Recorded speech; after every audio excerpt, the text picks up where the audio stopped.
Hi everyone, my name is Emma Campbell, and I am going to share just a little bit about what I've learned this year and what I'm taking away from this Fellows program. So first, just a little bit about myself.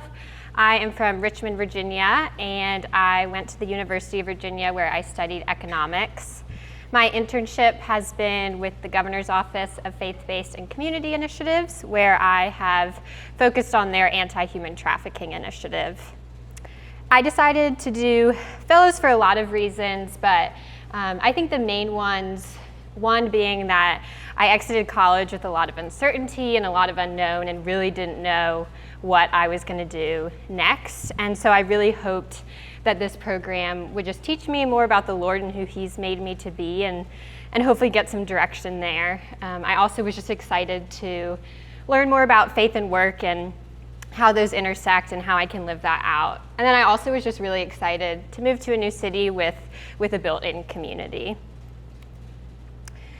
So these are the 4 areas of focus that Catherine and Sarah have already touched on. I was really excited about what I could learn from each of them, and so I'm just going to share a little bit what I'm taking away in regard to each kind of category that we've talked about this year. So vocationally, coming into Fellows, I had a lot of questions. My life felt like a giant question mark in regards to what I was going to do career-wise.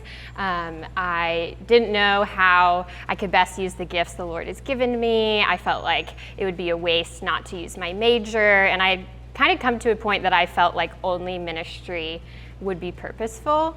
And so I think my main hope for this year was really that I would leave with an abundance of clarity. And I don't think I would have said it verbally, but I wanted like a list from the Lord of jobs that I could pursue. Not literally, but kind of. And it's kind of funny just because that didn't happen, and I still feel like I do have a lot of uncertainty.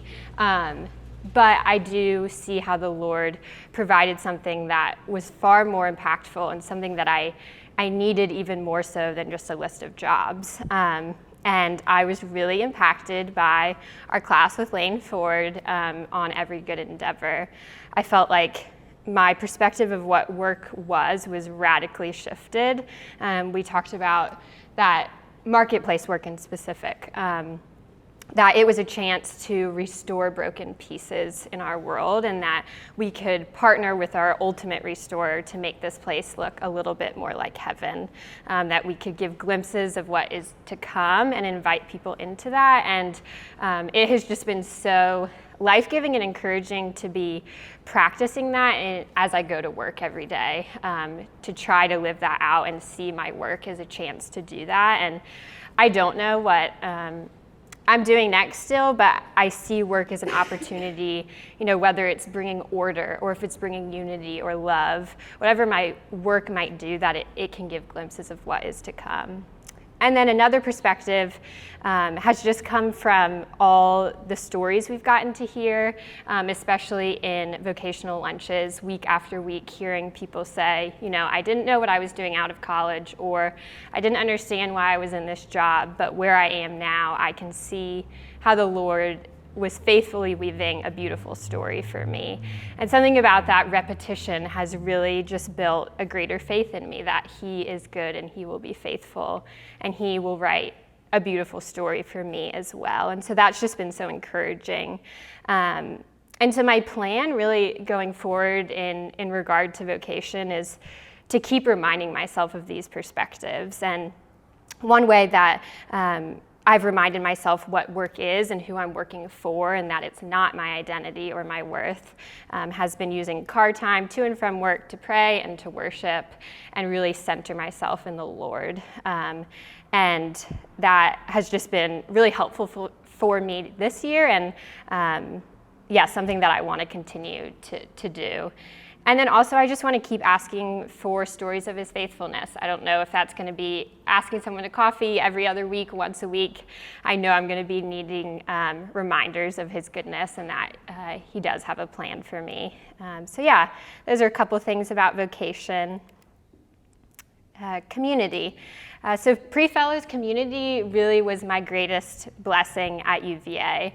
I really learned what it was like to do life with people and to be in community and to be vulnerable and to serve others and resolve conflict. And it really was so life-giving, and I was really hopeful that the Lord would provide meaningful friendships wherever I was headed next. And so once I knew that I was coming into Fellows, I think my main hope was to have a group of friends that enjoyed being together and had fun together, but also really spurred each other on toward the Lord.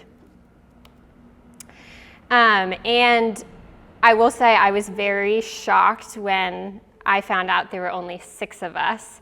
The Fellows programs that I have been aware of or more familiar with have always been on the larger size. So it was a little bit of a shock when I found that out, and I didn't really know what to think of it. But again, the Lord was just so faithful to give me something when I needed more, and that was a level of comfort and depth that I think has come from being in such a small group. I think we've reached a point of knowing each other so much faster because it's just been 6 of us. And so, it's just been such a joy to really know these 5 people and feel like I've known them for years. So I'm just really grateful that it was the 6 of us, and I'm grateful to know you 5. And then another thing with community that's been touched on a little bit is this idea of feasting and also storytelling. And so that also has been in our week-to-week, having people invite us into their homes for dinner and eating together and delighting together, but also hearing parts of their story. And some of that's laughing together and some of it's crying together and hearing really hard parts. This has also really been modeled in my host family as they have invited me to their table and allowed me to eat with them and feast with them and, share stories about college or when the kids were little or just about our days. Just that image is really now what I feel like I think of when I think of community, and it feels really important to me that picture goes with me out of this year in my communities to come. And then I feel like I've learned just as much from these 4 kids in my host family about loving well as anyone else this year. And I think so much of that has come from the fact that they love with a boldness and without fear. And I see that because they're not afraid to tell you they want you to be with them. They make it evidently clear that they want to spend time with you and be with you. And it's such a simple thing, but I think we miss that as adults. We can put up walls or, I don't know, I don't see that clarity as much, but with them, it's jumping up on my bed and just chatting about our days, or it's hearing Gigi walking around asking, "Where's Emma? Where's Emma?" Or smiling as I walk in the door and sending me off to work, and unexpected hugs and asking me to play with them. And there's such simple little things, but it has filled my days with so much joy and filled my heart with so much love. And I don't know, I want to love more like them. I want to make the people around me know how much I want to be with them, and I want them to be with me. And so my plan for community is to keep getting involved in church. I want to join a small group and continue with Sunday school and youth group and just continue to know that church body. I also would really love to visit with my host family once a week if they'll have me that often. But it's just been such a joy to know them, and I want to watch their kids grow up. And then intentional time with roommates, just to pray and be honest with each other and vulnerable. That feels really important to me to make space for that next year as we, again, hopefully find a home to live in. And then also, Sarah touched on this, that we really want to invite people into our house. It feels important to invite our neighbors, know the people living around us, invite people who we've met this year into our home to continue that feasting and storytelling. My faith pre-fellows. So I spent my 4 years of college focusing on faith more than I ever had before, and I really saw how the Lord grew me in that time. And a lot of that was because of the Christian fellowship that I was a part of. It was a more charismatic fellowship than I wasn't used to that growing up in a PCA church. And so I really learned a lot of things that felt really integral to my growth and to my faith. But it also, I felt like there was language used that left me feeling like I needed some like spiritual feeling or experience to mean I was close enough with the Lord, that I had reached a point of closeness with him. And I don't think I realized that until now, reflecting back. And so my main hope was to know the Lord more, but I also really wanted to feel closer to him. I wanted to experience a spiritual feeling that meant, okay, I've reached this point of closeness. And again, the Lord gave me something different. But it was something that I see that is so much better and far more impactful. And that has been a growing daily faith that's built on trust. Trusting that he's present because he is, and choosing to see him in the ordinary, in the mundane. And so much of that has come from our everyday faithfulness class with Jonathan. This is a picture of all the books that we've read, at least parts of, that I'm working on finishing. But yeah, just the idea of choosing to see him because he is a part of everything. Whether it's wondering at his beauty and creation or imagining what is to come and trying to give glimpses of that now, or reminding myself that Jesus Christ was fully human and experienced the emotions that I do. Or making my practices worshipful, whether brushing my teeth or making my bed, they can be liturgies, because the Lord is a part of everything. And that has been the greatest gift, to be able to walk away from this year and say that I see the Lord more in my minute to minute and my hour to hour. And a lot of that has come from a greater prayer life. I just feel like I've been encouraged this year to really pray, to circle prayers again and again, and he's been faithful to grow me through that as I've prayed for the Holy Spirit to do a work in me, and he has been faithful to do so. And then another point on faith, I think I've really learned this year that I really struggle to rest in grace, which is a similar theme to Sarah talked about. But yeah, that I really try to earn his love and his redemption, and that's just not how grace works. And we talked about patience in one of our classes, and just the tension of that patience is active, and our practices do matter, and our actions do matter, but it's also open hand surrender to the Lord that's going to be the one to do the work in you. And so I just feel like the Lord has really opened my eyes to, just learning more about myself in this way and where I fall short in this way, and how it's affected my faith in the way that I view the Lord. And I'm still trying to figure out how to balance that tension, but I'm just grateful for the ways that he is growing me in that. And my plan moving forward is really to continue what I've been doing, and that's prayer, first thing and last thing, devotional time, being involved in church. I've really loved reading so many books by Christian authors this year, so I really want to continue reading and worship. But I feel like the Lord in college really showed me that he is my faithful teacher, and I firmly believe he will continue to be that for me.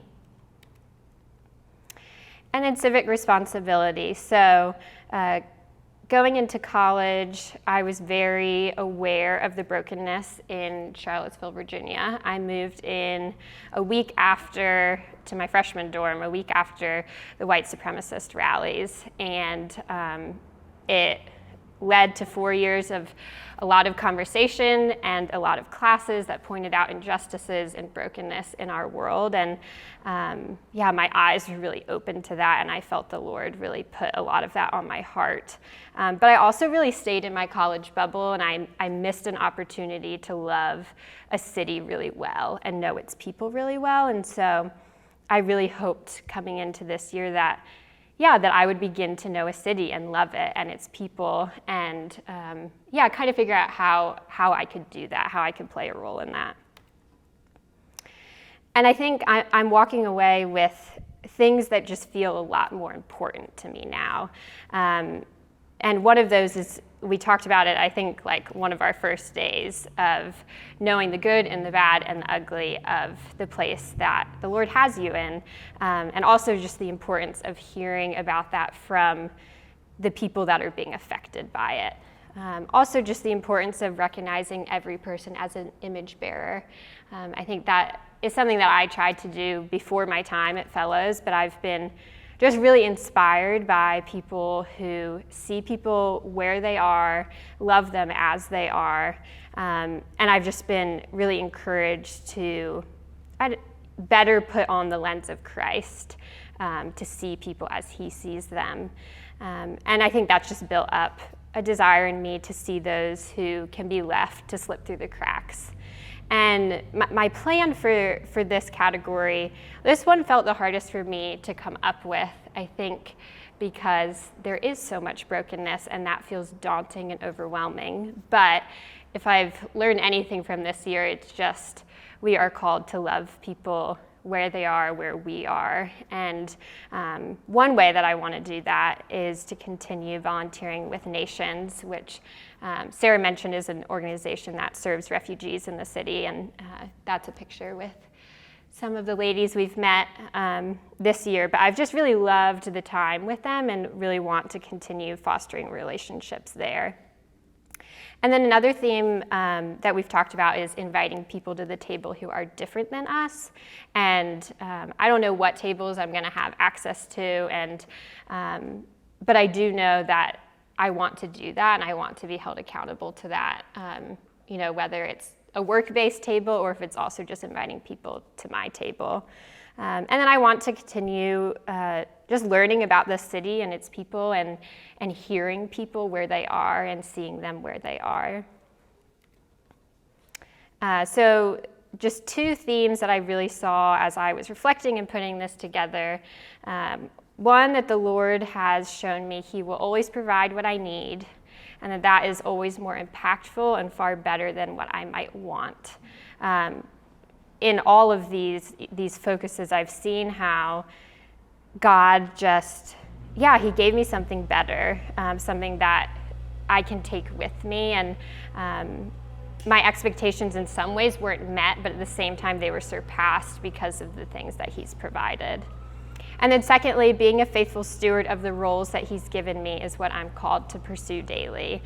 We talked about this year that we don't have to be extraordinary. We don't have to change the whole world, but we're called to certain roles. This year I've been a fellow, an intern, a sister, a daughter, a friend. And what I'm called to is to love those people well and to work hard and to choose to see the Lord in that. And so that just feels really relieving to me, that I can rest in that and that I can be a faithful servant by pursuing the daily, the ordinary. So I just want to say thank you to Jonathan and Emily for the way that you guys have structured and built this program. It's really not an exaggeration when I say that it has been life-changing for me. And I just want to say thank you to all the people who've been willing to meet with us, and you five just for making this program so wonderful. So thanks for listening.